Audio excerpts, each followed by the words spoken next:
The illusion of the individual is as thin as magic. We are a nation possessed by thought. Stop thinking. Now dig deep in your memory, back to childhood. Remember all the arms that have held you. The hands that have fed you. The voices that have consoled you. Remember we were all children once. Someone else held us, fed us, protected us when we couldn't fend for ourselves, and that's the only reason we're all here right now. Someone else taught us how to speak, how to read, how to brush our teeth. Even our routines are not our own. We are positively interdependent. This is a mutual existence. The atom is poetry. Atoms are words creating stanzas when they bond with charges. Vibrations are nothing but the movement of molecules, moving due to the grooving of emotion expressed. And what are we anything more than covalently composed cells? This goes out to any kid who wishes they had a little more chemistry with their lab partner. The human body is a story. Hairs, dead follicles, physical lines already spat to tell others who we are. See, blind girl, never seen a smile, but she do. Hear, deaf boy, never heard a laugh, but he does. We're all verses and rhymes, miracles, protons, electrons, neutrons, expressing beauty when we express ourselves. The time has arrived to stop splitting atoms and start spitting them. Each time you intersect, you leave a thread. When we clasp hands, I see the space that you feel, like piano keys. Every note at a perfect pitch. I realized that life was meant to be a duet, for solitude is a punishment. An infant cannot survive without human interaction, but sometimes I think you're childish. Remember, we were all children once. So eager to do it on your own, but know that a building does not stand with just one beam. A pyramid does not just depend on one stone. You cannot stand with just one leg. I am you and you are me. We, the community. A net built to catch the ones who slip through the crack. You got my back, right?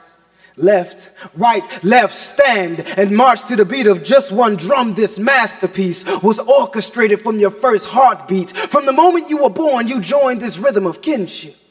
My ship could never have stayed afloat if you weren't there to lift me up. Don't stand ashore.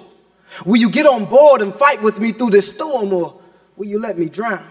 Allow me to be engulfed by my expressions of depression. I sang this song, this sorrowful song, until I saw your hand reaching out to me. It was then that I saw the space that you filled.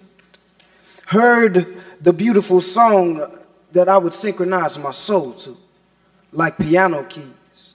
Every note at a perfect pitch. I realized that life is not meant to be a solo, but a perfect duet. And we tend to think, if it's not happening on my doorstep, it's not happening to me. But West Africa and Ferguson are too close, and we forget. We forget that each moment is an agreement made with each person we encounter, acknowledging that this is the kind of world we have agreed to live in, one where young men get shot by those meant to protect them, ISIS rages, Ebola ravages. If everyone you love is suffering, what is the use of your happiness?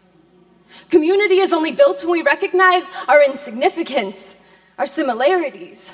Know that the EBT card in my hand is the only way for me to get groceries, but we're not that different, you and me. Trouble is we've stopped listening to the poor, distracted. Have you ever wondered why there's so many apps aptly able to detract from who you really are? Facebook is not a community. Corporations are not communities. Your Twitter feed is not a community. Open your eyes.